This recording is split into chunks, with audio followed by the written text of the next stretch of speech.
Hey guys, Lonewolf here. So in my first video I made pretty clear that I don't think that your weapon choice has a huge impact on your overall score. Since then I've had quite a lot of people present me with examples of situations in which a weapon versus say another weapon would actually have an impact, and this is a minority of cases in my opinion, but nonetheless it is a minority that might just give you an edge over an otherwise equivalent player. So what you really want is a weapon that can handle a variety of ranges on the battlefield and gives you the best chance of success in that 5 to 10% of cases. And here we move on to the M16A4, which is my personal choice. There is no such thing as a weapon that will compensate for you playing badly. If you screw up and you stand in the wrong place or you move in the wrong way and you end up confronting 4 players at once, there really isn't any weapon in the game that's going to deal with that, and you just have to hope that the enemy is completely incompetent. Nonetheless, in situations where you can take advantage of your good positioning, I feel like the M16A4 gives you the best chance of getting those kills and potentially keeping you alive in a situation where some other weapons wouldn't. Now once again, I just have to caution against thinking that if you pick this weapon on my recommendation or whoever's, that it's going to make a huge difference to your performance. This weapon in particular requires a lot of practice and training to be good with, so it's a lot of effort for fairly little reward. You practice with this gun just because on the off chance you come across a player who is equivalently skilled to you, you will have a slight edge with this weapon. Possibly. I mean, again, most of the time, one of you is going to have a slight positional advantage, a slight tactical advantage on the other player that's going to negate any advantage that this gun gives you over any other. But in the rare situations where you are able to leverage a weapon as that deciding factor, then this is the one I would recommend. So without further ado, let's move on to the weapon itself. I'm going to talk a little bit about statistics and a little bit about the way I like to use this gun, and I'm going to discuss some micro tactics for Parasol Storm. The weapon itself is most closely comparable to the M416. The M416, as I've said before, is a very good weapon. It's a weapon that's well respected by the community as a whole as being very capable, and the M16A4 really just has a few advantages in a couple of areas. It's got a slightly faster rate of fire, 800 versus 750 rounds per minute. It's got slightly lesser recoil overall, and it reloads ever so slightly quicker. But the rate of fire advantage is probably the bit that I go in for the most. That's the bit I'm really looking for. The difficulty with this is, of course, the rate of fire is the hardest thing for you to actually leverage. The recoil is just there. The rate of fire depends upon your skill with the weapon. You have to time your bursts very precisely.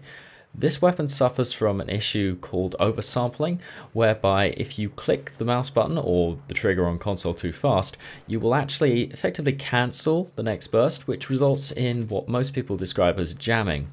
This can be extremely frustrating and will very literally get you killed. If you screw this up, then this weapon becomes the worst weapon to have because it simply won't shoot.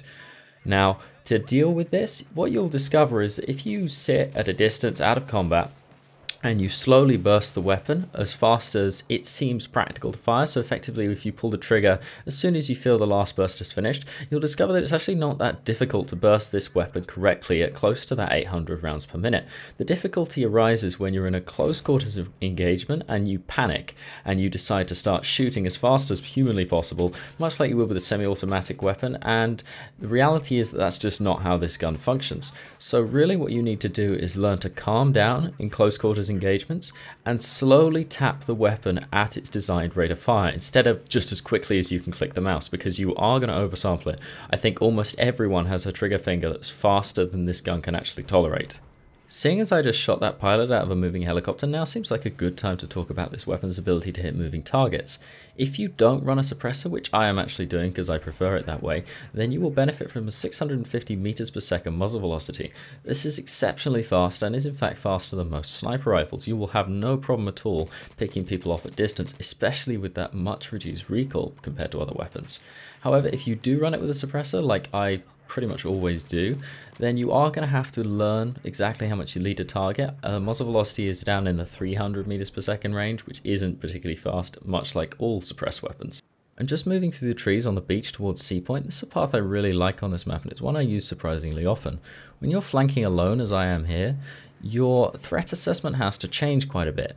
Your life suddenly matters a whole lot more when you're still waiting for your squad to spawn in on you so that you can capture the objective. At this stage, I'd actually be quite happy to disengage from the position if I felt that the enemy force was too significant for me to handle. However, by opting not to engage through the trees and instead wait until I have this advantageous head glitch position, I'm actually able to deal with all the threats that come my way quite easily. I only have to deal with the 180 degrees in front of me. I don't need to worry about people coming from behind me because that's open water. Whilst they might have boats coming that way, in that particular situation I was actually aware that we had a friendly attack boat moving in that was effectively going to cover my 6. Now moving into the trenches is not something I would recommend, but it's something I had to do because of a very large number of enemy infantry moving in from where I'd come. At that point, my position there on the beach stopped being advantageous and I felt like I had a better chance if I moved into the trenches and then stepped halfway up the staircases so that I could engage with my lower body concealed. Now what you just saw right there is actually my target indecision.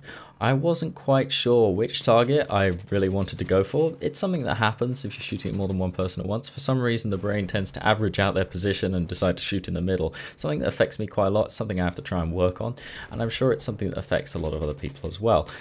My advice on this is very simple, just try and train yourself to shoot at one target at once. It wasn't actually a weapon problem there, the weapon is sufficiently accurate that I could have hit either of those targets and probably both. The problem was I decided to go for both at the very same time, which just isn't going to work because they aren't in the same place.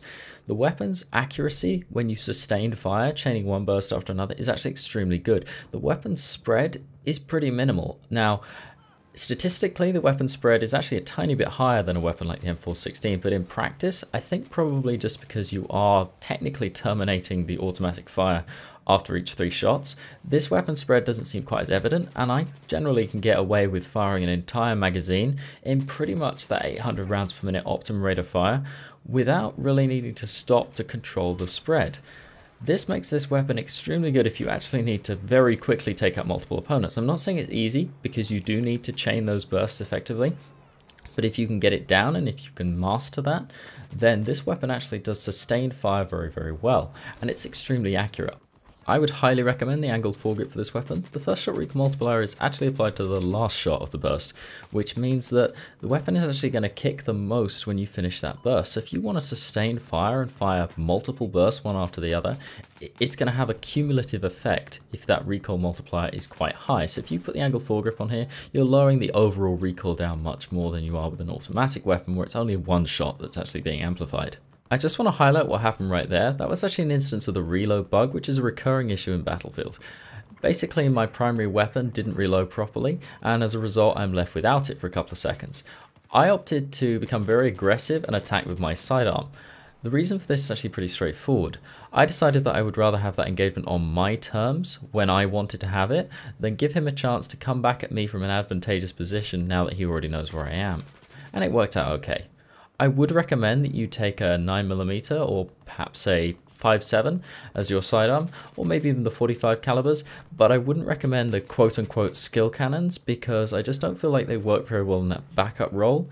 If you wanted a long-range weapon to complement a shotgun, then the Deagle or the Magnum may be okay, but otherwise I wouldn't particularly recommend them. So the M16A4 is clearly a very capable weapon at long range. Anyone could really glean this from the statistics of good muzzle velocity and great accuracy, and so this does seem to be the popular opinion, that this is a very good long-range weapon.